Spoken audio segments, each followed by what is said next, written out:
পাতা দিয়ে মাংস এবং আলু ছাড়া, তাই আমি আগে থেকে সেটা দেখালাম না। আমি এখানে এর মধ্যে পেঁয়াজ, রসুন, আদা আর 3টে লঙ্কা দিয়েছি।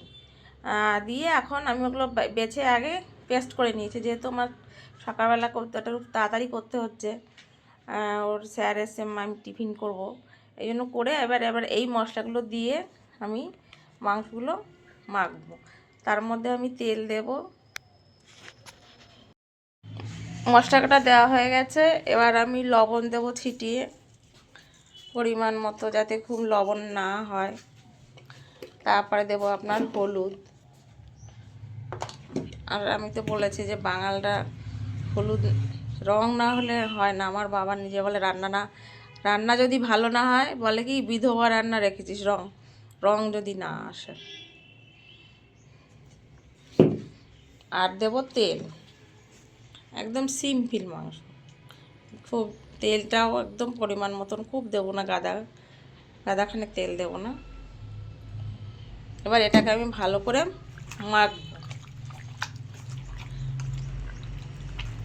আজকের রেসিপি যেহেতু আমার ধনেপাতা দিয়ে মাংস, একদম সিম্পল, গরম গরম রুটি দিয়ে, ময়দা দিয়ে রুটি দিয়ে করব, গরম জল দিয়ে সেটাকে পরিবেশন করব।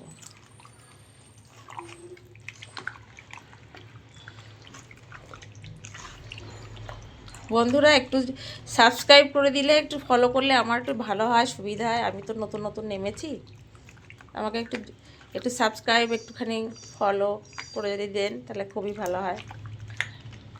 এই এতটা মানে এমনভাবে মাখাতে হবে যে মশলাটা যেন ভেতরে ঢুকে যায়, মানে আরও টেস্টি হয়। বললাম তো, পুরোনো দিনের জিনিসকে আমি নতুন করে আনার চেষ্টা করছি। এই যে মা জেঠিমারা এইরকম করতো, যেহেতু আমার মা আমার দিদা, মানে এমনভাবে মাখছি যাতে মানে পুরো মশলাটা ভেতরে ঢুকে যায়। এদিকে আমি কড়াইতে দেখেন তেল গরম দিয়েছি, খুব পরিমাণ তেল না, আমি অল্প তেলে রান্না করতে ভালোবাসি। এবং যেহেতু আজকাল যা ভেজাল বেরিয়েছে, এত তেল মশলা যত রিচ খাবে ততই সমস্যা হবে শরীরে বিভিন্ন রকম। আর এদিকে মাংসটাই যে আমার মাখানো হয়ে গেছে, আর এদিকে ধনেপাতা কেটে রেখে দিয়েছি। এদিকে আমি যে গরম জল বসিয়েছি, এটা দিয়ে আমি ময়দাটাকে সুন্দর করে মেখে রুটি বানিয়ে গরম গরম পরিবেশন করব। এই দেখেন আমি মাংসটাকে এখন যে কষাচ্ছি, বেশ যত কষানো হবে খেতেও ভালো লাগবে। আর এদিকে গরম জল ফোটাচ্ছি, আর এদিকে আমি ময়দাটা বের করেছি। গরম জলে ময়দা দিয়ে মাখলে রুটিটা বেশ সফট হয়, খেতে ভালো লাগে। আচ্ছা, এই পাশে আমার মাংস কষানো হয়ে গেছে, বেশ যথেষ্ট ভালো। দেখেন অত তেলও নেই। আর আমার মা বলতো যে গরম জল দিয়ে যদি মাংসটা রান্না করা তাহলে নাকি টেস্টি হয়। এবার যেহেতু ওই পাশে আমি এই জন্য গরম জলটা করলাম, করে আমি এবার এটা মাংসের মধ্যে ঢেলে দেবো।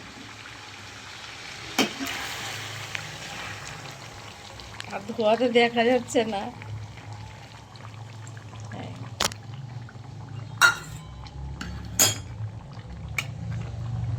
জানি না, আমি ঠান্ডা জলে রান্না করি, কিন্তু মা বলতো, তাই আজকে দেখি গরম জল দিয়ে রান্না করে দেখি কেমন খেতে লাগে।